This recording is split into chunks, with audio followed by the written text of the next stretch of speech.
So a few weeks ago, I made a post on Facebook about my wife and I buying a couple of rental properties. It got a bunch of traction, got a lot of interest, and people started asking me to share. And so I've written a couple of blog posts, which you can find at chancebrown.com, on our philosophy for investing in real estate. Now, I will tell you, this is my plan. If you don't like my plan, that's fine. There are about 1 billion different variables to how anybody invests in real estate. But this is kind of what we want to do based on our goals. In a nutshell, what I am trying to do is create enough cash flow for me to live comfortably in retirement from owned real estate assets. And what I mean by that is there's no debt service. I'm not paying a mortgage. I own enough of these assets that it spits off X amount of dollars every single month that I can live whatever lifestyle I want to live in real estate. A few things that I know. Number one is seek professional help. Have a great lender who knows investment product, who knows your strategy and your goals and what you're wanting to do, and have them help you. Number two, know your strengths and weaknesses. Know your risk tolerance. One of the things about me, I am maybe the most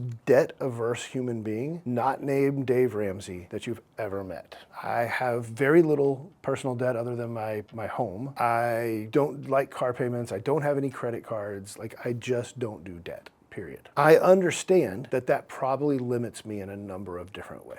And I'm okay with debt from the standpoint of purchasing these real estate assets. So we'll get past that in a minute. But I understand that that can be limiting, but it's how I sleep well at night. Again, this is my plan. You can do whatever you want to in your plan. So I look for properties that are 3-bedroom, 2-bath, 2-car garage, 1 stories. Because if a toilet breaks upstairs, it also breaks everything underneath it. Again, that's my selection criteria. You can make yours whatever else. I like newer construction if I can find it, preferably in a year that starts with 2, not 1. There are exceptions to that rule, of course, but that's generally my selection criteria. I don't go into places that you have huge amounts of rental competition. My goal is I want to purchase these products and I want to get a tenant in there, and instead of saying, okay, my total monthly expenditure is $1,500 and I'm leasing it for $1,850, so there's $350 of cash flow. Instead of me taking that $350 of cash flow, what I do is I pay it back to the principal. And then I go buy the second house. And let's just freeze the math, say there's $350 there too. I take the $350 from house number 2 and I put it onto house number 1. So now I'm overpaying the mortgage on house number 1 by $700 a month. House number 3,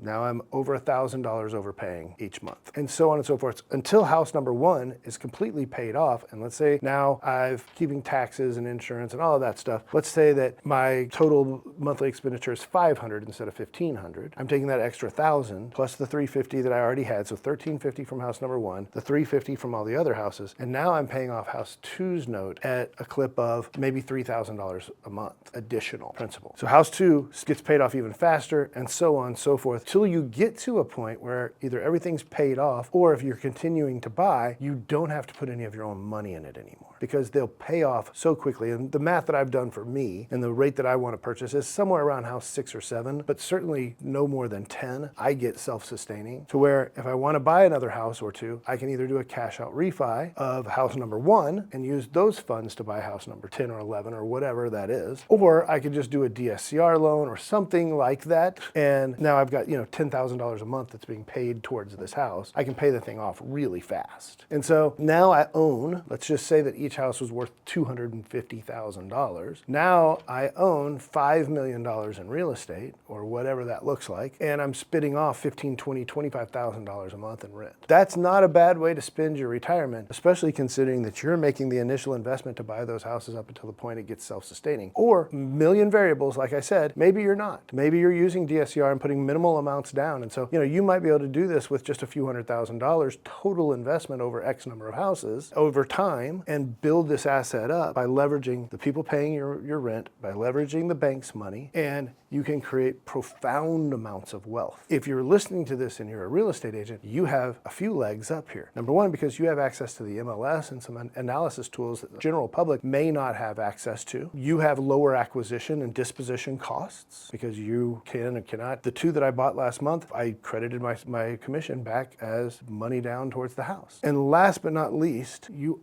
also have the power of your brokerage. You might have access to something by asking the fellow people in your brokerage, hey, who's got an investment property coming up, or whatever that looks like. You might get a jump on something before it ever makes it to the MLS. You know, I used to call this the real estate 401k because I'm not looking for instant gratification, but really what it is, if you think about it, is it's more like an annuity, but you own all the investments that are paying it off, and so it's kind of like an annuity forever. Let's say you get into retirement and you need a raise. Cool, buy a couple more houses. Or let's say you get into retirement and your kid gets married, or there's a major medical expense, or whatever. Cool, sell a house. Now you have cash. So many options, so many things you can do, but we say it all the time to people that real estate is one of the most stable investments there is, that everybody wants to own real estate, that more millionaires are made by real estate than anything else. And all of those things are true. We just need to put our money where our mouth is and back up that message by building our own wealth through real estate. The math I've done on these 2 houses that we bought last month are, once they're operating, because we already have house number 1 paid off for, I can have house number 2 paid off in the next